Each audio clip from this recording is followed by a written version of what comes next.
Chilling tales for dark nights.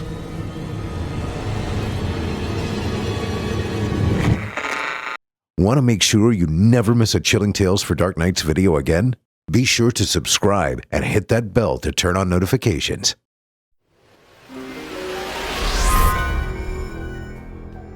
This episode of Chilling Tales for Dark Nights is brought to you by Fume.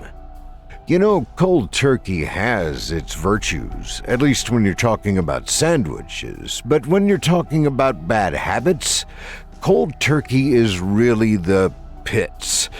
But there's a better way. It's called Fume, and it lets you replace your bad habit with a harmless one. It uses no vapor, no electronics, no chemicals, only natural, delicious flavors and plain air.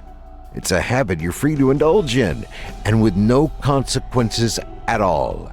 Stopping is something we all put off because it's hard.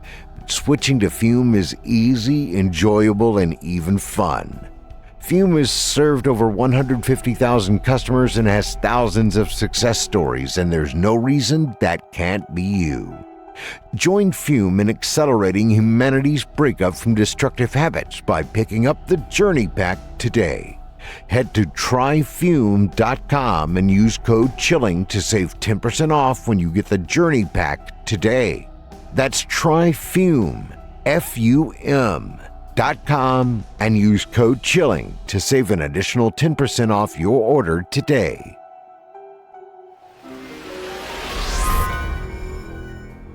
This episode of Chilling Tales for Dark Nights is brought to you by BetterHelp.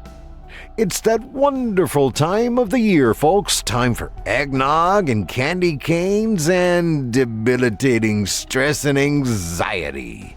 Yeah, for many of us, the holidays aren't all cheer and festivities. The holidays can be a lot to handle, but adding something positive to your life can help counteract those feelings. In particular, a dedicated therapist from our friends at BetterHelp. BetterHelp is convenient, comfortable, suited to your schedule, and easy on your wallet. If you've ever thought of trying therapy, BetterHelp is the way to go.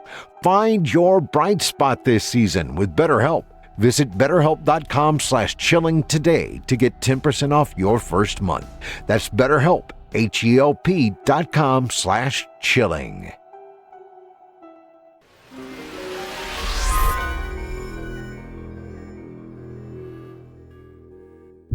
It's time to turn off the lights and turn on the dark. Chilling tales for dark nights.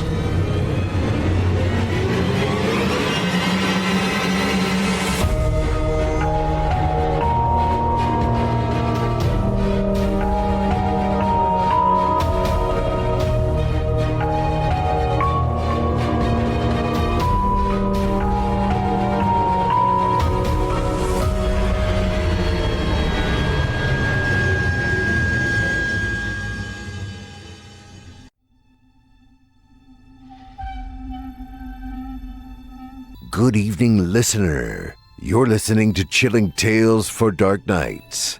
On tonight's edition, we invite you to leave behind your safe reality and descend with us into the frightening depths of the most terrifying imaginations with 2 audio adaptations of frightening fiction about devastating dinners and vexing visitors.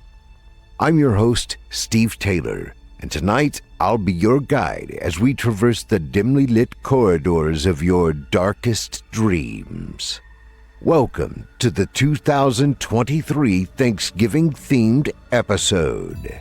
Joining us tonight to help bring to life the frightening fiction of Hailey Henson and Kyle Harrison are voice talents Olivia Steele, Kevin Barbare, Rissa Montanez, Michelle Kane, Nick Goroff, Danielle Hewitt, and Erik Peabody. Now, get your ticket ready, take your seat in our theater of the minds, and brace yourself. It's time to turn off the lights and turn on the dark. Our first tale this evening is written by Hailey Henson and is performed by Olivia Steele, Kevin Barbare, Rissa Montanez, and Michelle Kane. In it, we meet a large family gathering together for the holidays. Not so exciting, right? Well, the fun begins when people realize one of these family members just doesn't belong. Now, without further ado, I present to you Feast of Deception.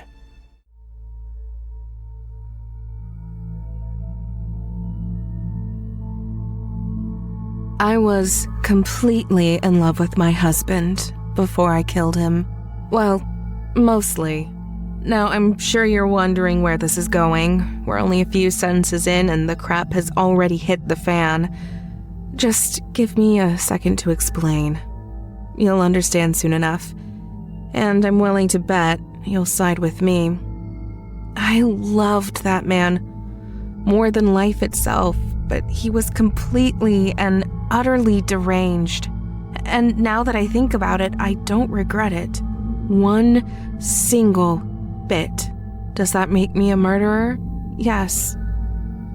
Do I feel any type of remorse for my actions? Absolutely not.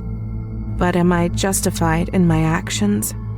Well, I'll recount what happened, and you can tell me. Marshall was always a bit strange. Before we ever met up, he told me that he wanted to be upfront and honest with me about a few of his red flags.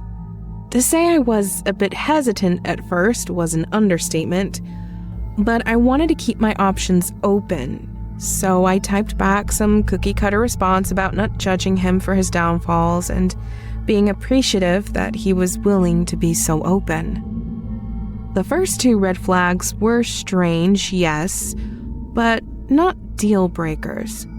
Things like absolutely insisting on disposing of his food leftovers out in the woods behind his backyard.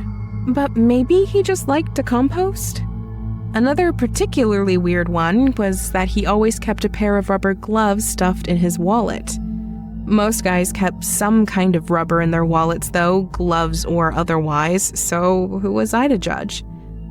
But that's not what this is about anyways. And besides, now that I think about it, those flags weren't anything in comparison to what I'm about to explain later on. They were definitely foreshadowing, but stay with me here. I'll get to that in a second. A few minutes dragged by before I heard my phone ding with the final red flag that Marshall said he was the most nervous about. I have strange eating habits. I remember looking at those words, head cocked to the side, eyebrows scrunched together in confusion as I thought about what he meant. Did he have weird food allergies? Did he only eat at certain times of the day? Was he one of those bodybuilders that just ate bland chicken, tasteless rice, and wilted broccoli? Or worse yet, was he a vegan? Please don't cancel me in the comments. If you've never tried dating or cooking for a gym rat or a vegan, that in of itself is a horror story all on its own. But I digress. Are you a bodybuilder or a vegan? The anticipation I felt as I watched the typing bubbles appear was like that of a roller coaster car climbing the tracks to the very tip-top of the ride. And then he replied, No. Great, I'm sure we'll get along like peaches and cream then. Looking back now, I suppose I should have delved a little deeper into what he meant exactly, but I'm going to be completely honest. Marshall was hot. Like, hot. And I was so single that if I screamed into the void, "I love you," I'm almost positive that the echo would reply back, "I just want to be friends." So please don't judge a girl for acting a little on impulse. At the time, I was wholeheartedly convinced that this man was God's gift to women. He was tall, well over 6 feet, had a thick head of hair and eyes so blue that they put the sky to shame. I really thought this man was my other half. Despite being a little off from time to time, everything else seemed to be in perfect working condition. In fact, even our humor was similar. There weren't many men that could take a playful ego-beating, crippling sarcasm, and dark jokes. But he was more than equipped to dish it right back and keep me on my toes. That was one of the things I loved about him the most. Despite all those pros, though, there was one very big con. I thought he was normal.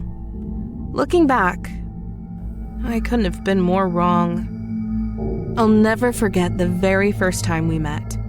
It was a Tuesday night and the downpour was dreadful. The heavens opened up and buckets of rain fell down in sheets. I had a little black dress on with thin spaghetti straps and a low-cut neck. I'd shaved every inch of my body baby butt smooth, did makeup that took at least an hour, and curled my hair until it was perfectly bouncy, specifically with our date in mind. But by the time I made it into the restaurant, my hair clung to the sides of my face in thin, wispy strands, and my dress was drenched, stuck to my skin like plaster. It was clear that Marshall was smitten, though. Even in my waterlogged state, he looked at me as if he knew from the moment he laid eyes on me that I would be his. And he was right. 1 year later, he proposed, and a year after that, we were married. Although I hadn't ever met Marshall's parents, for reasons I'll explain later, he did meet mine, and they adored him as if he was their own son. My mom was quick to welcome him, talking to Marshall about the 3 F's, as she calls it: faith, family, and friends, while my father picked his brain on one of his favorite topics: mortuary science. Marshall had just graduated from school, fresh-faced and hopeful, more than ready to become a mortician, and ironically enough, that's exactly what my father did. In fact, it was a family business. My younger brother, also in the field, helped with the bodies that needed to be cremated, and my mother was a grief and loss counselor, so it was no surprise when my father took Marshall under his wing, letting him assist in the preparation of the bodies. Then, without much notice, when my brother moved upstate to live with his girlfriend, Marshall was all too happy to take over, quickly learning the ropes of the crematorium. At this point, I was the only one that wasn't involved in death in any type of way. I grew up with it, which is probably where my morbidly dark sense of humor had taken root. So I was familiar with it, and I respected the profession, but it just wasn't something I aspired to work with when I was a little girl. Sometimes I wish I'd have taken it up, though, because working with the living is much harder than working with the dead. Customer service is not for the faint of heart, and if my clients were cold and blue, they wouldn't have time to argue with me about their insurance claims. But that's morbid. Sorry, let me get back on track. For 10 whole months, mine and Marshall's marriage could only be described as beautifully ignorant bliss. Marshall was a romantic, and I loved every second of it. Emphasis on the word loved. Once again, let me stress that I loved this man dearly. Killing him wasn't easy. In February for Valentine's Day, he surprised me with a romantic weekend getaway. The bed was covered in roses, there were chocolate-covered strawberries, champagne, the whole dang shebang. For the 4th of July, he personally delivered a flower arrangement to my work. Numerous red and white roses were wrapped in blue cellophane with a small note stuck into the top of it. The flag may have 50 stars, and the skies many more, but none of them can compare to you. You shine brighter than them all. Happy 4th of July, my love. Marshall. I tell you what, Holly, that husband of yours is one fine son of a gun. I only wish I could be half as lucky as you are. Jenny was a middle-aged divorcee with a Karen haircut and a monstrously large rear end that screamed, "Wide load ahead." Not too long after she started working with me, whispers about her husband cheating on her with a woman about my age crept across the office like a forest fire. She was his secretary, fresh-faced and young, blonde-haired and green-eyed. Ironically enough, the both of us looked somewhat similar, and because of that, I quickly became her target. I had just turned 24 at the beginning of October, and believe me when I say that she was quick to remind me that I was no longer a spring chicken, and that if I wanted to keep my husband interested, I'd better trade in my dress slacks for tight little pencil skirts and my ballet flats for heels. Ginny's bitterness towards her husband's infidelity knew no bounds. Her comments about my age were quickly silenced, though, the day that Marshall delivered those flowers. His love for me was so incredibly evident that even a blind person could see it. The man looked at me as if I'd hung the moon. Another one of the many reasons I loved him. All of the women in the office swooned. Even the oldest of them, Marjorie, turned into a blushing, giggling schoolgirl before burying her nose back into her computer screen. Marshall was always old-fashioned, and he had quite a way with words. Why he chose me out of all the women he could have had, I had no idea. Until the night I murdered him. After we celebrated the 4th of July, the rest of the summer passed us by like a freight train, quickly speeding into August and then October, my birthday month. In perfect Marshall fashion, he didn't hesitate to go all out. That Friday, he cleaned the entire house, brought me lunch with a side of a dozen white roses, and then told me to wear something nice. So that night, I slipped into his favorite red dress, the one that fit me like I was poured into it, and then headed out to his car. The whole entire car ride, we talked and laughed and sang wildly along to the radio like two crazy psychopaths. Ironically, only one of us was an actual psychopath. That night, he took me to dinner at a swanky little place in town to wine and dine me with the most delicious steak I have ever tasted to date. To end the dinner, he ordered a personalized dessert plate, 2 different cheesecakes drizzled with chocolate syrup that spelled out "Happy Birthday, Holly," and several glasses of very expensive wine. We ended the night with a movie and extracurricular activities, but I seriously couldn't have asked for more. Everything that he did for me was selfless and caring and well thought out, and every fiber of my being loved him for it. And then November rolled around. Thanksgiving was staring me dead in the face, a sinister smirk curling at its cranberry sauce-painted lips. That Thanksgiving was Marshall's last. I remember when his mother called. It was the day after Halloween. Marshall was working on something in his office, and the landline was ringing off the hook. "Sinclair residence," I chirped, picking the phone up on the 3rd ring. "Oh, Holly, this is Susan. Can you put my angel of a son on the line?" My eyes nearly rolled into the back of my head while I gritted my teeth. She didn't even need to announce who she was. I could tell just by the irritating sound akin to that of nails on a chalkboard, her tone of voice tinny and condescending. This was none other than my mother-in-law. "Susan, Marshall is really busy right now in his office. He's buried up to his nose in—" "Don't give me that nonsense. I want to speak to my son right now, and you don't get to dictate when. I don't know what you did to his cell phone, but he's not answering. And I need to speak to him about Thanksgiving plans." I ran my hand down my face and scoffed. This woman was insufferable. "Susan, I'm really not trying to start an argument here. I didn't do anything to his cell phone." With a pause, I took a deep breath and rubbed the bridge of my nose.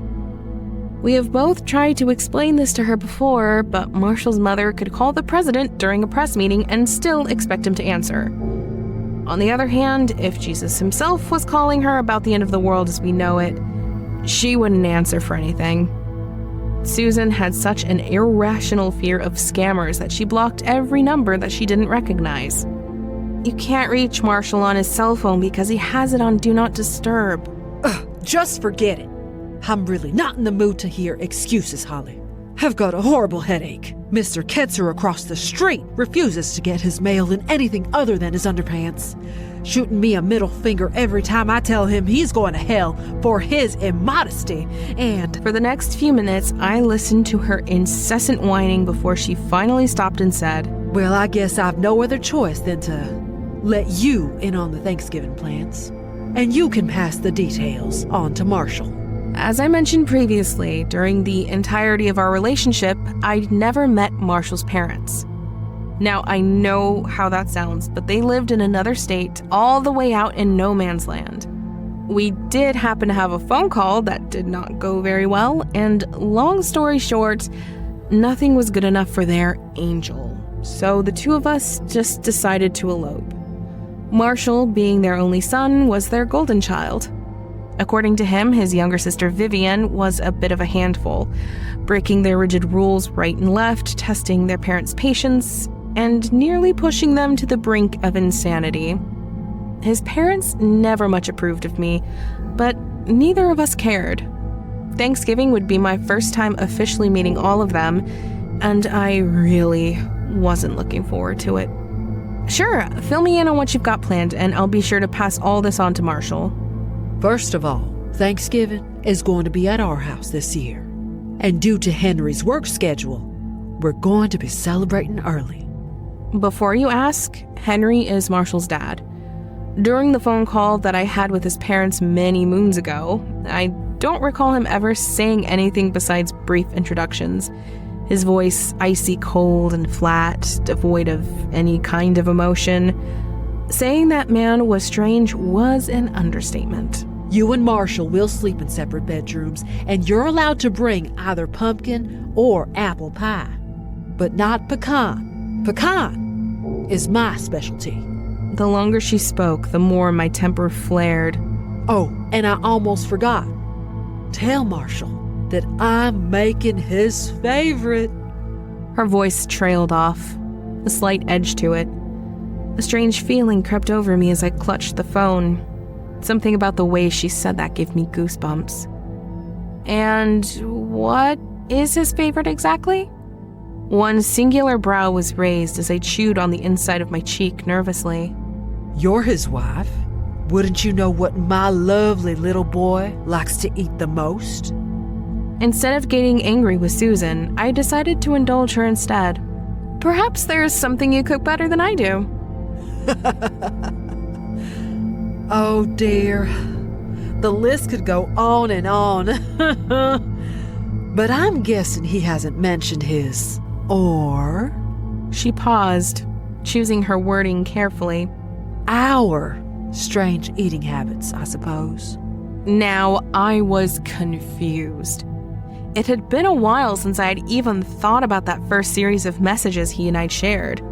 But ever since I'd married him, he'd eaten all of what I cooked, and never displayed any sign of disapproval. If anything, he acted as if my cooking was great. There wasn't even a mention of food allergies or special dietary requirements. He referenced his strange eating habits once, but it was never brought back up again. Surely if I was cooking something he disliked or couldn't eat, he would tell me?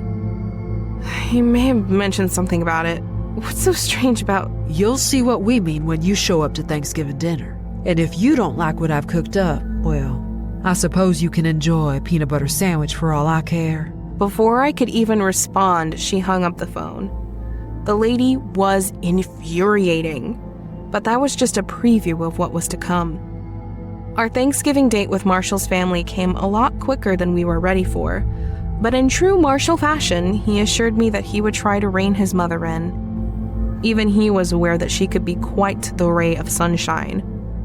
The night that I met them will be seared into my mind for many reasons, but the main one is because of what happened during Thanksgiving dinner. For as long as I live, I will never forget it.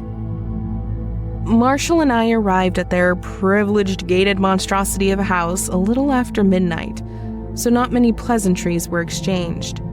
As stated on the phone, it was demanded that we sleep in separate rooms. The second his mother strolled down the hall in her outdated little nightgown, robe wrapped tightly around her tall, willowy frame, Marshall winked and tugged me into his room. The second he locked the door, both of us slipped out of our clothes and fell into bed.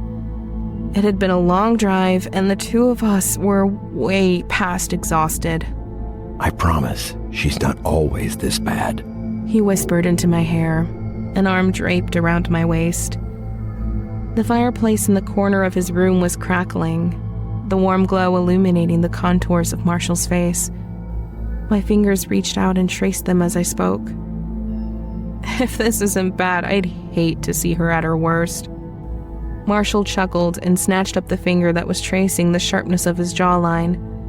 He pressed a kiss to the pad of it, intertwining his fingers with mine. She's just a little flustered is all. I'm sure she'll warm up to you eventually. A small smile tugged at his lips as I turned around in his embrace, pressing my back towards him and snuggling further into his warmth. I sat like that for a moment, still and quiet, before it hit me. Marshall, I forgot to ask you about this, but your mom told me something about making your favorite meal. She brought up your family's strange eating habits. I know you mentioned it back when we were dating, and I'd never questioned it, but now I'm The sound of a snort caught me off guard. Slowly, I leaned up on my elbow and peered over. He was out cold. With a small huff, I snuggled back under the covers and eventually dozed off. Sleep did not come easy for me that night. At the time, I was unsure of why, but I really think it might have been my mind trying to warn me that something just wasn't quite right. Something was clearly off. But I was none the wiser. The following afternoon, Marshall and Vivian were picking up some last-minute things from the store, and his mother was knee-deep in preparing dinner. I sure as heck wasn't about to go down and offer my help, so instead, I opted to stay out of the way. In fact, I really needed to make a call to my own parents. I knew they would be slightly disappointed that I wasn't spending the holiday with them. My mom and I always stayed up late the night before making the pies. It was a tradition. How's everything going over at your in-laws? My mother's voice was none other than Southern charm, wrapped in multiple layers of warmth and comfort, and I clung to every word like it was a lifetime. I could feel her smile over the phone. Well, his mother is just sweet as pie. The sarcasm coating my words was unmistakable. The woman was a cold-blooded snake at best. Oh, honey, is it really that bad? Her voice softened, a sigh floating over the line. Surely Marshall will help mediate? Marshall. I relaxed at the sound of his name. When he was around, everything felt right in the world. Everything felt safe. He's promised that he won't let her get out of hand, and I trust that he'll keep his word.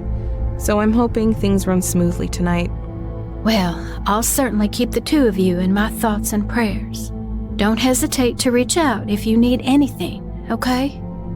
With a nod, more to myself than her, I blew out a breath and paced the expanse of the bedroom. Thanks, Mom. We've got dinner at 7 and one more night in his parents' house, but then we're heading out bright and early in the morning. I'll keep you updated and give you a call on the way home.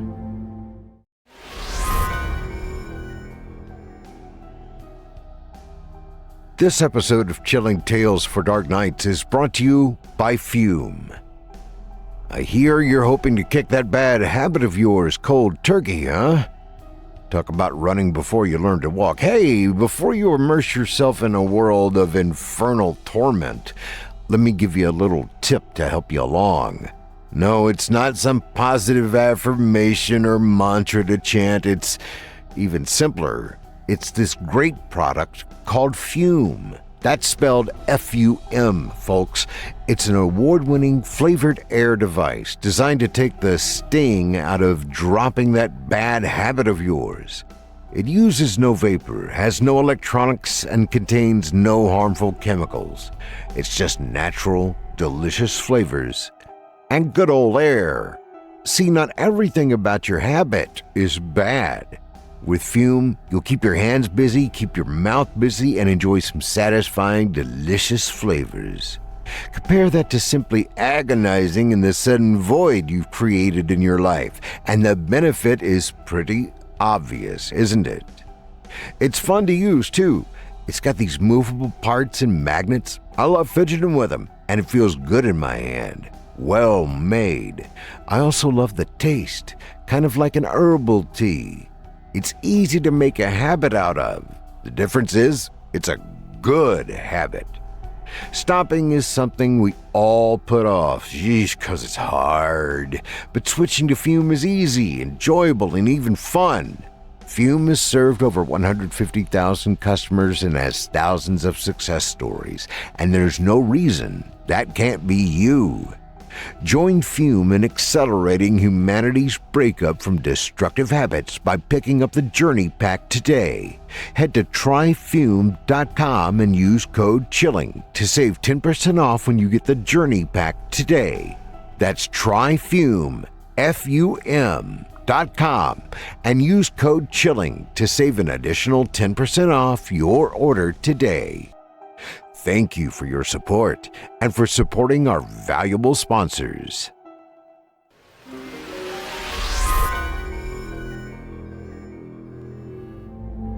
With a glance at the time and a peek at my text messages, I dragged myself to the shower to get ready for the evening. It was currently 3 p.m. I still had no word from Marshall, and I was going a little stir-crazy in that room. By the time I'd washed up, gotten dressed, and finished my hair, I was pleasantly surprised by the sound of a knock. I was mid-lipstick application when I heard the bathroom door creak open. Marshall leaned against the doorframe, arms folded across his chest as his eyes met mine in the mirror. I don't think I'll ever get over just how beautiful you are. Marshall's lips tugged up into a grin before he came up behind me, wrapping me in the warmth of his embrace and kissing the top of my head. You smell like coconuts and vanilla? I turned around and smiled, picking a piece of lint off the front of his sweater before smoothing my hands down his chest. Fresh from the shower, with a mischievous gleam in his eye, his upper lip curled, a wicked smirk stretching across his lips as he tilted my chin and pressed his lips to mine, a whisper floating between us. You smell good enough to eat. Crimson coated my cheeks, a blush burning across my face like wildfire. Marshall? I looked down at my feet sheepishly. At the time, I found the comment incredibly sexy. But now, I can't help but laugh at the irony. Your parents are waiting for us downstairs. Let them wait. Marshall breathed, pressing another kiss to my lips before brushing a thumb against the corner of them. Sorry about the smeared lipstick. I swatted his hands away, turning to touch it up before marching around him and over to the bedroom door. Come on, lover boy. We've got all the time in the world to fool around later. But if we don't make it down to dinner in time, I'm pretty sure your mother's going to kill us. With a sigh, I watched as he rubbed my lipstick from his lips and sauntered over to the door. I suppose you're right. Wouldn't want Mother Dearest to lose her marbles. I giggled at his words, playfully punching him in the shoulder before the two of us made our way downstairs to greet his parents. His mother was clad in the most hideous sweater vest known to man, and a skirt that made nuns look like heathens. His father leaned back in a kitchen chair, still dressed in business attire, a button-down and suit jacket, the tie slightly loosened. Vivian was nowhere in sight. Marshy! Oh! His mother proclaimed, grabbing the boy up in her arms and giving him a tight squeeze before her eyes traveled over to me. Daughter-in-law? She gritted out, her tone flat as her icy blue eyes scrutinized my choice of clothing. You look like a... Mother! Marshall was quick to intercept, breaking free from her grasp and moving back over to me, quick to wrap a comforting arm around my waist. Why don't we go ahead and get started? Dinner smells great. A quiet scoff left her lips as she turned to the immaculate spread gracing the expanse of the dining room table. Despite his mother being the absolute antichrist, I admit her cooking skills were unmatched. Heaping piles of mashed potatoes sat in a white porcelain bowl, a mountain of butter glistening atop it. Sweet potato casserole garnished with little white marshmallows sat beside that, steam billowing up from the dish, intermingling with the intoxicating aroma of cinnamon and brown sugar. Various pies littered the table, Pecan sitting amongst them, the one I was told specifically not to bring. In fact, I'd opted not to bring a single thing, and by the looks of this food, I was almost glad I hadn't. Something told me I'd have just embarrassed myself anyways. His mother was nothing short of a cooking prodigy, because sitting there in the middle of the entire spread was the most delicious roasted turkey that I have ever laid eyes on. Thickly carved pieces of meat were laid out on a gorgeous silver platter, stuffing alongside it. Suddenly, I didn't care if she was a menace or not. The only thing I could think about was having a little bit of everything on that table. Marshall, Susan cut in, a sinister smirk curling at her lips as her eyes slid to mine. I made all your favorites tonight. I see that. Marshall smiled, his fingers tracing comforting circles on the small of my back. I hadn't realized just how tense I was until he did that. The gesture was small, but comforting. Where's Vivian? Vivian is... She paused then, contemplating her next words carefully. Once again, a chill settled over my body. Something about this whole thing didn't feel right, and I was about to find out a little too late. Well, she's disposing of some scraps right now. Marshall simply nodded, his hand tightening around my waist uncomfortably. I looked up at him then, an uneasy expression on his face as he eyed the dinner table. He knew something that I didn't. And for the first time during our marriage, I felt incredibly uncomfortable. But at the time, I pushed that feeling aside and pasted on a smile. I wish I'd taken off running out the front door. Hey, I got rid of the Vivian stopped, her words halting on her lips when she noticed me standing in the dining room. With an awkward laugh, she scratched the back of her neck. The bags? Mom did so much cooking that she filled up the trash can and the compactor. For added emphasis, she added, I've never seen so many green bean cans in all my life. Susan's tight-lipped smile twitched, and if I hadn't caught it at just the right time, I'm sure I'd have missed it. For only a moment, her facade had slipped, and I'd witnessed that flicker of rage. Anxiety was clawing at my insides, threatening to bubble out in the form of vomit. Something was whispering to me that Vivian had almost slipped up. Whatever she had really been up to out there might have involved disposing of something. But it definitely wasn't green bean cans. My eyes flickered over to Marshall's father, but Henry was cool, calm, and collected. His jaw set and his eyes cast downward towards his phone. Susan was infuriating, sure, but Henry was unsettling in a way that words can't express. He almost seemed inhuman. I gulped, then glanced once again towards Marshall for some type of direction. When his eyes met mine, they softened slightly before pressing his hand against my lower back, guiding me towards a chair at the dinner table. Once everyone was seated, and Henry said grace, we all dug in, filling our plates to the brim. About 10 minutes into the dinner, I was halfway through my plate and 2 glasses deep in Cabernet before Marshall's mother spoke up. Despite her interruption, I continued to plow into my dinner, barely able to get the food into my mouth fast enough.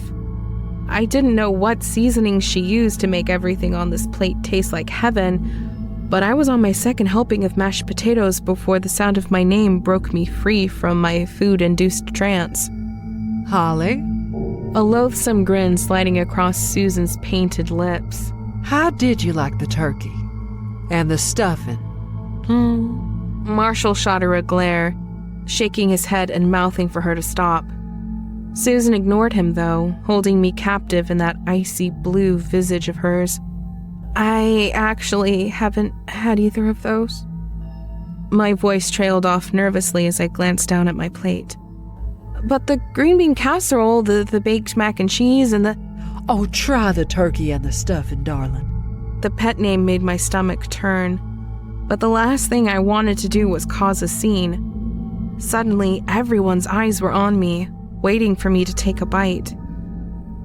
An awkward smile slid across my lips as I stabbed my fork into the turkey first and shoved it into my mouth. The texture of it was admittedly strange. As I chewed, the grin on Susan's face widened. Oddly, it tasted of pork? So? Susan winked at her son. Marshall was fuming. I watched as his jaw clenched and his hands balled into fists. Mother, you didn't. Susan simply ignored her son, urging me onward. I quickly chewed the delectable meat and tried my best to choke it down. It's very interesting. And the stuffing? I was hesitant to try the stuffing, my eyes darting between mother and son, wondering what the heck was going on. But if trying her stupid dressing lightened the mood, then I would eat the whole pan if it meant we could cut through the uncomfortable tension building in this room. As soon as I brought the fork to my mouth, though, Marshall's hand reached out and grabbed my wrist, stopping the fork midair. Holly, you don't have to... Oh, but she does. I'd simply be offended. Susan screeched, her brows furrowing. With an awkward laugh, I tried to ease the pressure mounting in the room by quickly shoving the fork full of food into my mouth and shooting her a smile. I brought that... meat. Marshall hissed, eyes shooting daggers at his mother. For your own dinners. Family dinners. This is completely inappropriate to cook for a guest, and you know it. This is not what I meant when I said I wanted you to cook my favorites. You know I've chosen a different life for myself now. As I listened to Marshall's words, I couldn't help but wonder what the heck he was going on about. I wasn't a freaking vegan, so what was the deal? And then it happened.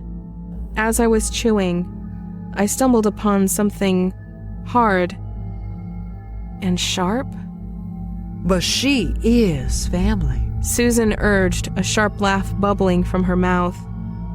The silence in the room was increasingly loud as I reached into my mouth and tugged the sharp object free. When I finally glanced down at it, head cocked to the side and brows furrowed, it took me a second to realize what it was. And when I did, I nearly passed out. A nail. No, not the kind you hammer into wood, but a human nail. And even worse, it was one I was familiar with. A wretched scream broke from my lips, nearly rivaling the horrid screeching of my chair legs as I scrambled back from the table, dropping my fork in the process, and vomiting all over the marble flooring. Holly! The fear in his voice ricocheted off the walls. Marshall's father, stoic and cold, finally made a sound. A dark chuckle escaped his lips as he watched me have a mental breakdown. It was like this was all some sick show to them. But at the time, my mind was spiraling, the realization blooming into panic when I thought about that nail again. I knew exactly whose finger it belonged to. She had come through the morgue just before we left to go on this trip. It all made sense now. Her name was Sarah. She was 22. She died in a car accident. I normally veered away from the morgue when I knew my dad had just gotten a new corpse, but I wanted to say goodbye before I left. If there was one thing I remember about Sarah, it was the fact that her arm was almost completely ripped from her body. My dad was quick to try and shield me from the grisly scene, but there was no mistaking it. Hanging out from beneath the sheet was a badly mangled hand. And on that hand, my eye couldn't help but zero in on her blood-crusted nails, each one painted a light shade of brown, little white daisies adorning the nail of her thumb. She was due to be cremated. And Marshall, my lips trembled as I recalled my dad telling him to cremate the body before we left. Her parents were going to pick up the ashes this weekend. Marshall was quick to flock to my side, trying to console me, but I was both disgusted and frightened. These people were absolute monsters. They didn't have strange eating habits. That was all just a cover-up, a sorry excuse for what they really were. Cannibals.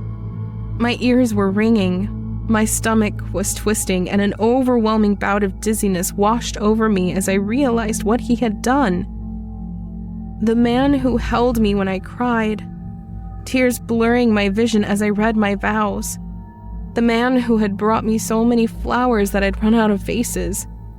The man who promised to protect and love and cherish me. That man was a sick, twisted psychopath, and I loved him. I loved him so much that I did the unspeakable. I waited. I held onto his outstretched hand and leaned into his warmth. I wiped the tears from my eyes, the vomit from my mouth, and steadied my breathing. I marched back over to the table and sat down, and I had 2 more glasses of wine. I instantly knew what had to be done, and I hated myself for playing fine when I very clearly wasn't. But if I didn't stick to the script, the next part would have been much harder. It was 4 against 1 after all. For the rest of the night, I didn't touch another bite of food. I simply sat there. Admittedly, I was biding my time. Neither his parents nor his sister said another word. All of them had smug grins, and it took everything I had not to wipe them off their faces right then and there. But if my plan unfolded as it had in my head, karma would intervene for me. That night, as I lay in bed, my back turned to Marshall, I sobbed. Marshall tried to console me, asking me over and over to please understand, and that he didn't know that his mother was going to cook what she had tonight. But I didn't want to hear a single thing from his mouth ever again. All I could focus on was the text he'd sent all those nights ago. I had been such a fool.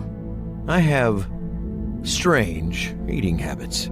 Neither of us said a word to each other the remainder of the night. Instead, I waited patiently for Marshall to fall asleep.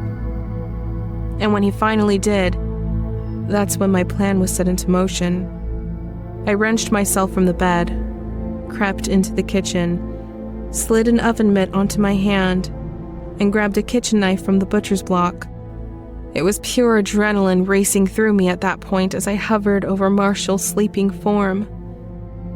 In this state, he looked completely innocent. His mouth was slightly ajar and his breathing was heavy.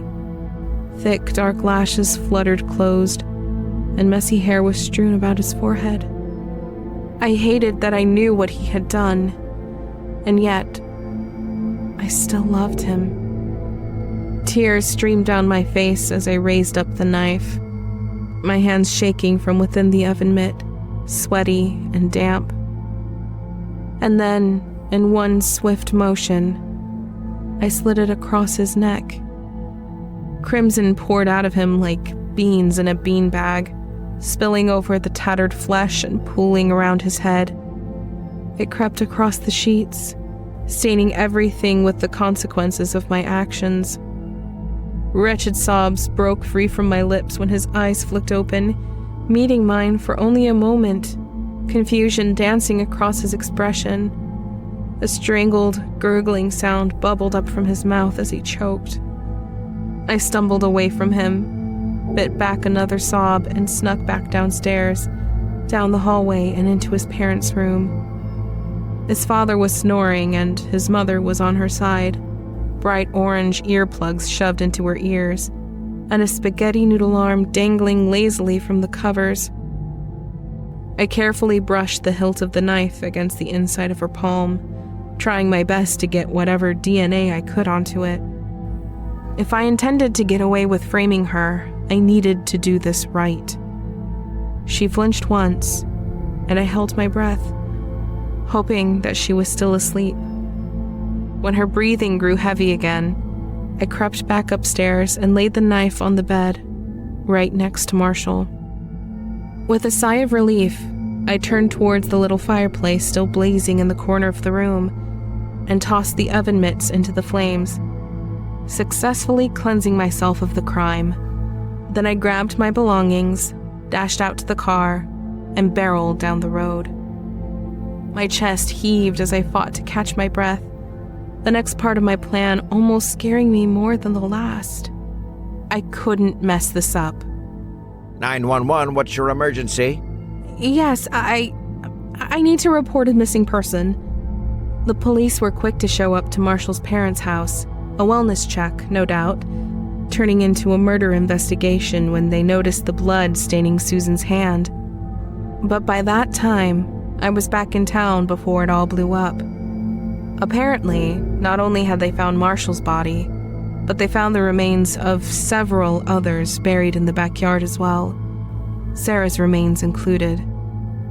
Because of Sarah, this was all linked back to my dad and his business, and I was sure that while we were under investigation as well, the pressure of it all would cause me to crack.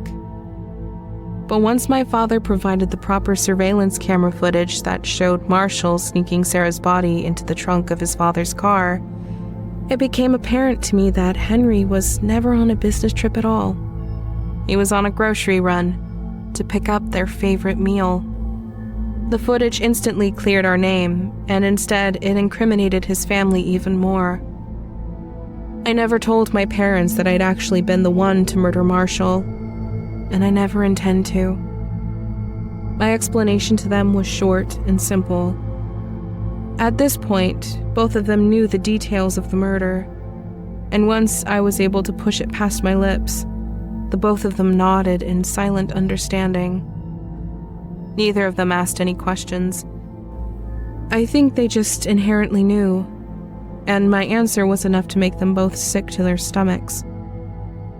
Thankfully, neither of them wanted to hear any of the repulsive details. I spent Thanksgiving with my in-laws. Something is seriously wrong with the food.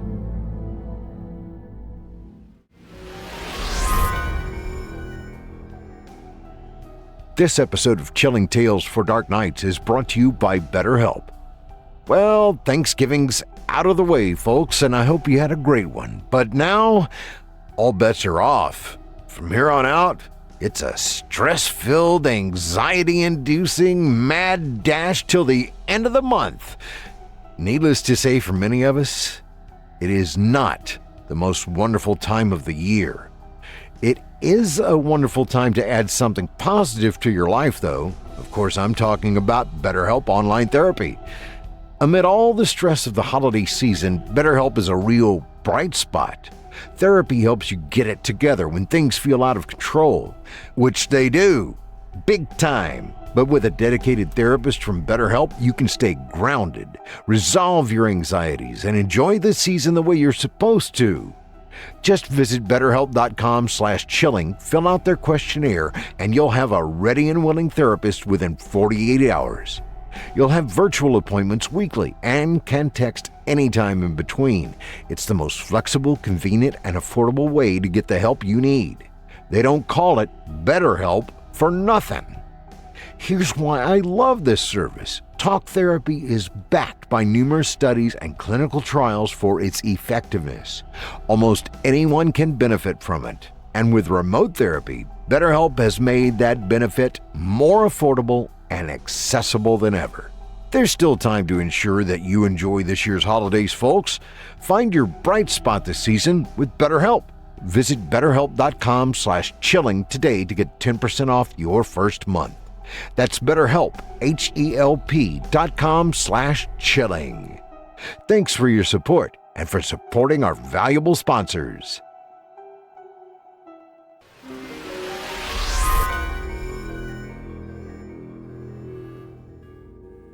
I hope you enjoyed Feast of Deception, as written by Hailey Henson and performed by Olivia Steele, Kevin Barbare, Rissa Montanez, and Michelle Kane. You can find more of author Hailey Henson by visiting our website, www.creepypastastories.com, where you can find out more about her, as well as read more of her work. Olivia Steele is a voice actress who loves the spooky side of things. Her talent varies between gameplay, live stream archives, singing, and other voiceover-related things. Our second tale of the evening is written by Kyle Harrison and is performed by Kevin Barbare, Rissa Montanez, Michelle Kane, Nick Goroff, Danielle Hewitt, and Erik Peabody. In it, we meet a family confronted with unexpectedly hosting the less fortunate on the ultimate day of thanks. Now, without further ado, I present to you Unwelcomed Guests.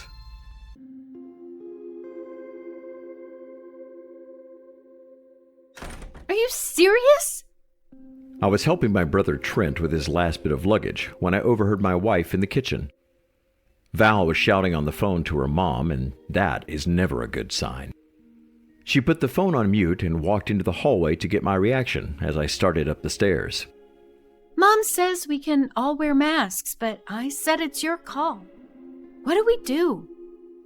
I looked at the food. We had everything ready for a huge Thanksgiving. 2 turkeys, roast beef, mashed potatoes, yams, rolls, cranberry sauce, and even some pumpkin pie for dessert. And we were expecting a house full. My brother and his wife Bridget were already here, and her sister was supposed to be arriving that evening. Plus, my mom and grandpa, not to mention the 5 of us that actually lived here. I knew that the house would be crowded anyway. Having her parents here was the plan, but maybe a little less squeezed wasn't a bad thing. But then again, I knew this meant a lot to all of us. Thanksgiving is just one of those few times when all of us have the chance to get together.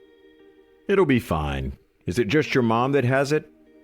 Val confirmed it was, and I insisted that we keep everything on schedule. Just then, our youngest, Gus, ran in with his new toy, nearly knocking something ajar, and Val told her mom the news and got off the phone to reprimand him. Gus, remember the rules. No one is in the kitchen except cooks right now. She shooed him away. Aw, Mom! It smells so good! As he did, behind my wife I heard the baby monitor go off, and she hurried to check on our little 3-month-old Hugh. When she got back, having nursed and put him down for a nap, my phone buzzed, and I checked our Ring doorbell app to see my mom was arriving already. Can you watch the oven? I have to help her get her stuff in. The past week, even though I've been off work, has been hectic to say the least. Val says I seem to do better under pressure, and maybe the end result of this elaborate dinner will prove her point. Honestly, all I wanted to do this year was make sure my mom wasn't alone. It's been a little over a year since my dad walked out on her, and she hasn't exactly had a great one, to be honest. When I greeted her at the door, I saw she was wearing her typical headscarf to hide the scars from cancer treatment, and I thought to myself, I just want to see her smile and enjoy this without having to lift a finger. Who cares if it's a little chaotic if we all get to benefit from it? But maybe I should have listened to that nagging feeling in the back of my head that told me when things get this crazy, something is bound to go wrong. Murphy's Law. I told myself it couldn't possibly be too crazy, but I think that the universe was listening and said, "Oh yeah? Watch this." Ronnie, be careful with that bag. I have a few gifts for Gus and Sophia. My mom returned to grab her crockpot. "Mom, I told you we didn't want anything until Christmas," I reminded her as I saw it was beginning to rain. Down the street, I saw there were a few kids running inside to avoid the storm, and a few others opting to play in it. And I told you I think I'll be going on a cruise. Remember? What's the harm in giving them something now? She chided me as she carried her stew inside. As usual, she was keeping herself busy. That was how she coped, and I guess that is what I learned best from her. Once inside and settled, I focused on asking Trent to help me move the dining table from our basement, the big one that had the extensions that could slide in. And outside, the rain got worse to the point I was thinking that we might lose power. With the table in place, I settled down for a break to watch Gus and Sophia playing Mario Kart, letting my son get in my lap. The lights flickered a bit. Damn, it's really coming down outside, huh? Trent cracked open a beer. I gave him an ugly look, reminding him the kids were present, as I saw Val look out toward the street worriedly. She was torn between checking for her sister and going upstairs to be with baby Hugh. Do you think Ava is all right? I know her flight should have landed by now, but I haven't heard a thing. She checked her phone again. With this weather, she might have got laid over. Or she's stuck in baggage claim. My mom squeezed her arm to comfort her. I'm sure she'll be fine. Everything will be all right, okay? Just then, somewhere at the end of the street, all of us heard what sounded like a car crash. Instinctively, Val pulled the blinds up to see if she could see anything. I could see some flashing lights and heard some car alarms, but other than that, the storm was too intense and it was too dark. Did you guys hear that? Do you think we should call 911? Bridget asked as she came downstairs with a hair straightener still wrapped around her bangs. I told Gus to hop up and went out to the front porch to see if I could spot anything. But I didn't see any signs of life, just the car alarm going off and the blinking lights. It's probably nothing. I'm sure someone down the block's already contacted the police, Trent said. I was inclined to agree. I thought maybe I could see a few figures in the rain wearing slick yellow coats, but all of them were just standing nearby and looking at the wreck, unconcerned. Come on, bro. Let's go in and show these munchkins how to really play a battle royale. I stood there for a moment longer, staring at the 4 figures in the raincoats, and wondering why they were out in the storm. I got a bad vibe and then shook it away, locking the door back and checking weather reports. I hope they're okay. Whoever they are. Bridget peeked out the door. A few moments later, the noises stopped and we focused on the TV. Then, just as we got to the second course of a balloon fight with the kids, there was a knock on the door. Bridget was the closest, so she answered it without hesitation, but I could tell from her vocal response that the person on the other side was not an expected visitor. I turned from what I was doing to see that there was a young girl standing on the porch, shaking and shivering from the rain and cold. Bridget bent over to ask her if she needed help, and the little girl nodded and pointed toward the car we saw at the end of the street. Our car. I think it's hurt real bad. To the side of her was a pregnant woman in a raincoat that gave an apologetic smile. The little girl sneezed uncontrollably from the drafty storm. Oh my goodness, I heard my mom say as she saw the poor child. You two, come inside.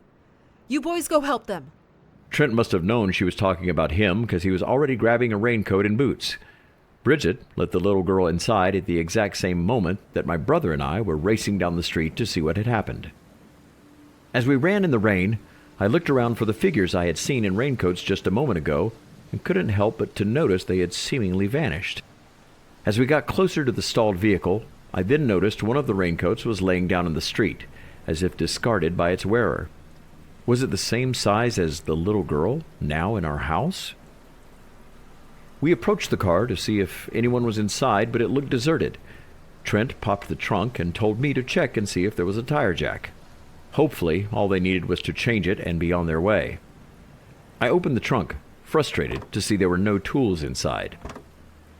As I turned to tell him the bad news, I saw the figure in the yellow raincoat slam a wrench against my face. The last thing I felt was pure pain as I was knocked down on the cold, wet street. I don't know how long I was unconscious on the street, but it was still raining when I felt my senses return. The world was spinning, and my head was throbbing from the blow I had been given. My hands carefully pushed at the drenched road as I opened my eyes, trying to figure out what had just happened. I called out to Trent, looking down the road toward my house. The lights were still on. I could barely see them glistening amid the raindrops. Then I recalled the figures that had attacked me, my heart pounding as I realized they might be heading toward my house. As my body ached and I pulled myself up on the trunk of the car, I saw a familiar figure slumped against the side of the stalled vehicle in the passenger's door. Trent. I got up on my feet and stumbled a few feet toward him, horrified to discover that he had been attacked more severely than me. The assailant had used the car door to slam against Trent at least a dozen times when he had been leaning in to get a good look around. As a result, all of the seat was drenched in his blood. I tried to check and make sure that he was still alive, but adrenaline was kicking in and I was so focused on helping my family, I couldn't focus. The surge of terror and anxiety pushed me into a sprint down the road to my house. And when I saw the door ajar, my heart sank and panic settled into my bones. The attackers had made it inside. Right at the doorway, I saw a trail of blood leading to Bridget's cold body. She had tried and failed to stop the invaders, and they had slammed her against the wall and used a broken sliver of glass from a picture frame to slit her throat.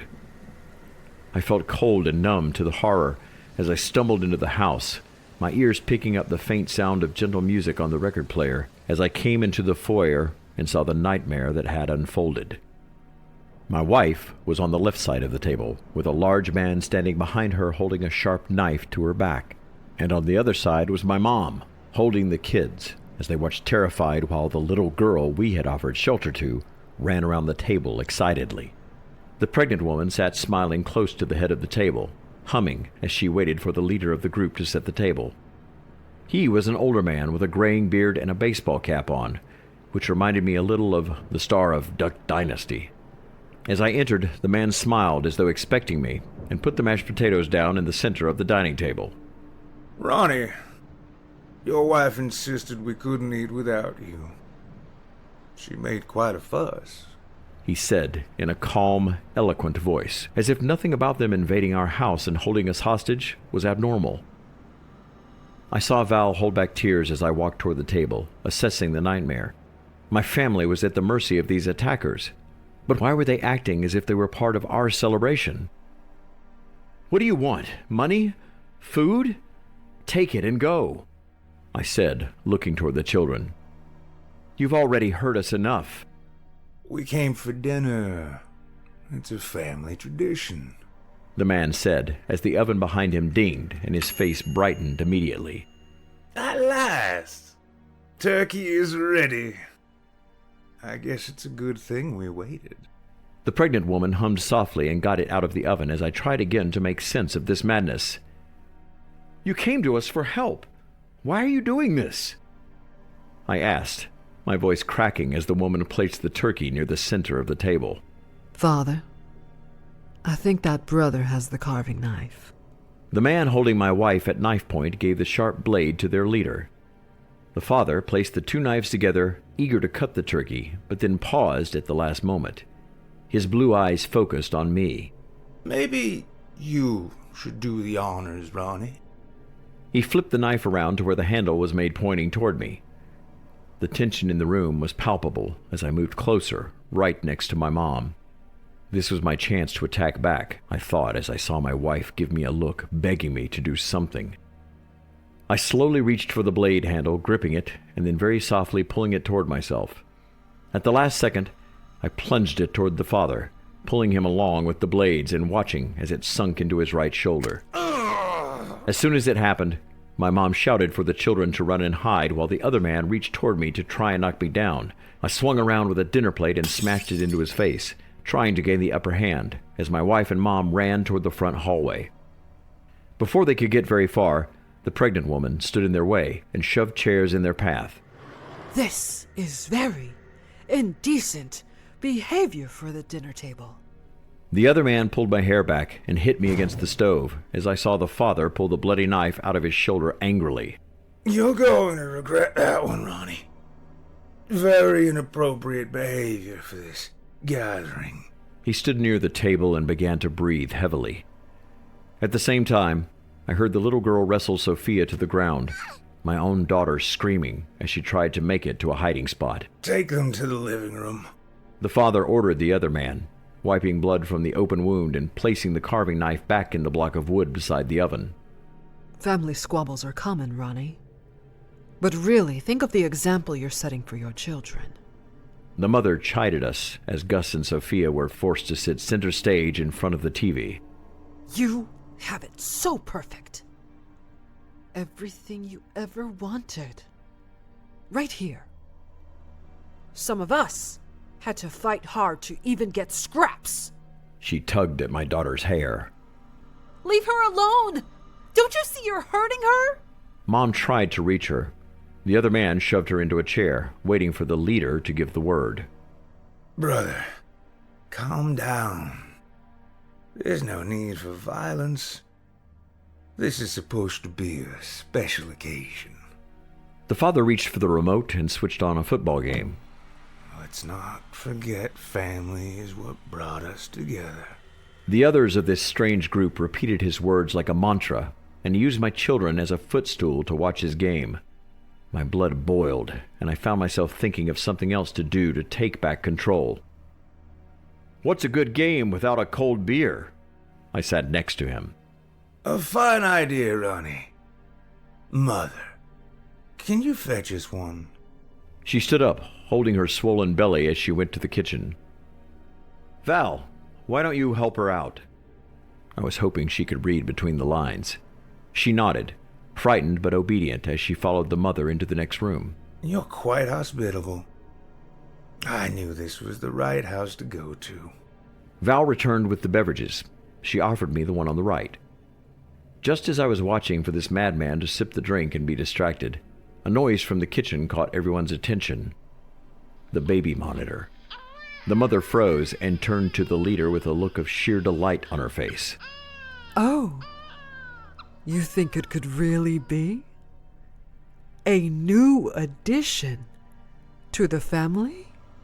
My face went pale as I saw the man nod, and in that instant, Val lost her senses and attacked the pregnant woman as she was preparing to climb the stairs.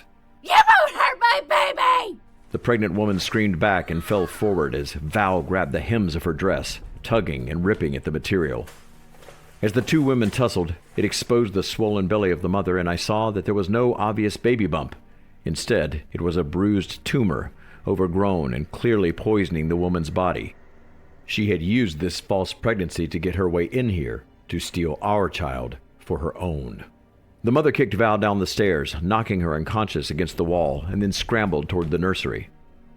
I tried to make a move toward my wife, but the strong brother stood in the way, his strange silence an ever-present threat as I heard the storm grow louder outside.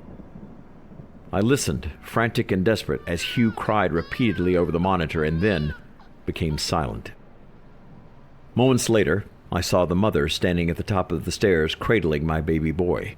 Oh, Father, he is beautiful. Oh. The little girl, distracted by this little infant, ran between Gus and Sophia, giving them a chance to break free and run toward the next room. I motioned for my mom to go toward them, as I realized the invaders were distracted by our newborn, and I could use that to my advantage. I want to see. Am I getting a little brother? The father looked at Hugh, intrigued as if he had discovered a new species, and he was sizing him up. I was slowly approaching the fire poker next to the fireplace. Then, the doorbell chimed and my heart skipped a beat. Ava. More guests? We will need to make room at the table, Father said instinctively, passing Hugh to me. It was like he was on autopilot. I took my baby and gave it to my mom, motioning her to stay in the next room with my other children. Don't come back out, no matter what you hear. Behind me, I heard Ava make a yelp, and I grabbed for the fire poker. Then I saw the brother was holding my sister-in-law by the neck, her feet dangling above the ground. Her frantic eyes twitched as the father reached for the carving knives. Give us a child back. We can carry out the family reunion on this one instead. I held my ground, protecting my family, and waved the poker toward the group, taking their little girl into my arms. Two can play this. Leave now, and no harm comes to her, I warned. I was desperate to save Ava, to save all of us. Reluctantly, the father motioned for the other man to lower Ava. Once she was on the ground, she crawled over to me. I whispered in her ear to call the police as the father's eyes focused on the little girl. You don't have it in you to hurt a family? I looked at the little girl and released her, realizing that he was right. I couldn't be a monster like them, but now defenseless, I had to think fast. Police are on their way. Leave, or you'll never get out of here alive. Outside, the thunderstorm bellowed and got worse. Mother, take our child to the car. Brother and I are going to give Ronnie a parting gift, the father instructed. The two women stepped out to the front porch obediently, and brother and father went to the kitchen table. Once we were alone, the two immediately overturned the table, scattering the food everywhere. Then, taking the carving knife, they rushed at me. I tried to move fast to get away and use the poker as a defense, but the two of them were too strong. They pinned me down, and the father began to pry my mouth open. I think you'll be a fine example to your flock, Ronnie. Learn your place, like a good sheep. He snarled as he pushed the knife toward my tongue. Behind him, I saw the brothers smiled wickedly, and showing his own mouth, revealing that long ago their weird leader had sliced off his tongue and was about to do the same to me. The blade began to cut as I struggled and screamed. Behind the two men, I heard Val and Ava match my tone, and they came charging in, using frying pans and sewing utensils as weapons to drive them off. The group tussled for a moment, and then they heard approaching police sirens. This time, the duo actually ran out toward the streets. Gasping for air, I was helped to my feet by my wife and hugged her intensely, trying to not cry from the bizarre invasion. Half an hour later, we all filed a report and found ourselves broken and exhausted amid a house of carnage. I did my best to keep my children calm as we sketched out what the attackers looked like, and then watched as Bridget and Trent were taken away in body bags. I didn't let the tears flow until Mom held me and I realized how close we came to being next. The invaders had made it out of the neighborhood without a trace, leaving behind only the nightmare of what they had done. We let Gus and Sophia sleep near us, and Hugh stayed in the bed, as we all tried our best to shake off the awful trauma we had been through. The next day on the news, I saw we hadn't been alone. Reports came in from other local neighbors that the family of attackers had gone to several other homes and taken the lives of 7 others. When asked why they had done it, many had speculations and a few guesses. All of the attackers were searching for some kind of family to be a part of. I can't say for sure they will be caught or will strike again. I can't ever feel safe again, even in my own home. But I will try to heal and take solace in the family I have, and remember what could have been, what I could have lost. I must take refuge in that, despite what we have been through, and focus on rebuilding it.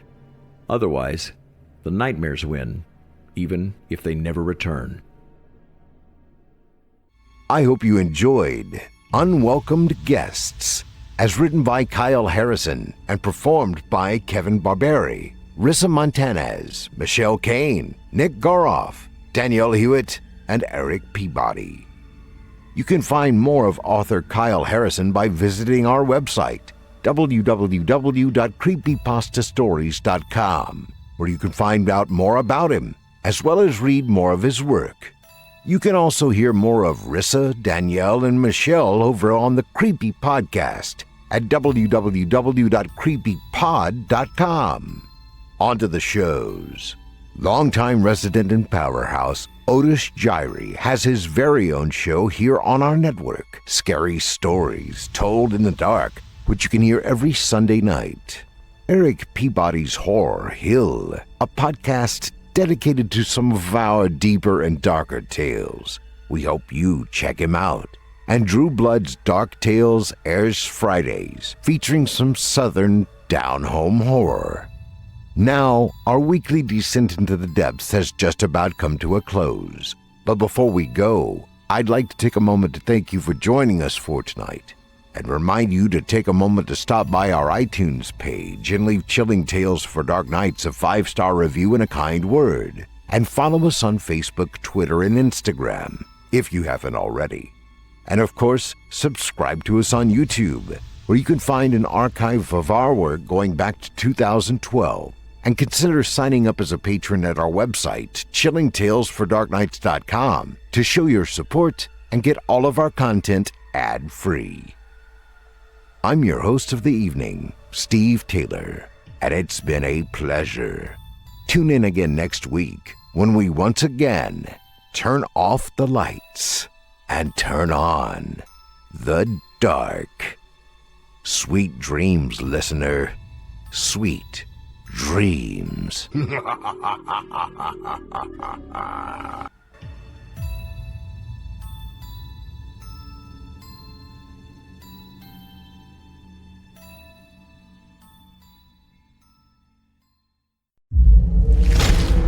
Chilling Tales for Dark Nights.